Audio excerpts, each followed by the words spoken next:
In this tutorial, we will take a topic idea and narrow it to a more specific concept and create a research question. Now that you have a topic, let's focus on narrowing it down. Let's think of your topic as a main idea at the top of a funnel. While this is a good place to start, searching just one large idea can produce too many results. Although it's good to have your main idea, it is helpful to think about how to make your results more specific to your research question. This will save you time and help you find the most relevant information.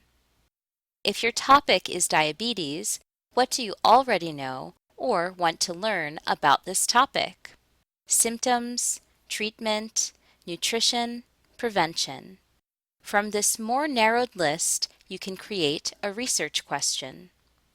What are the symptoms of diabetes?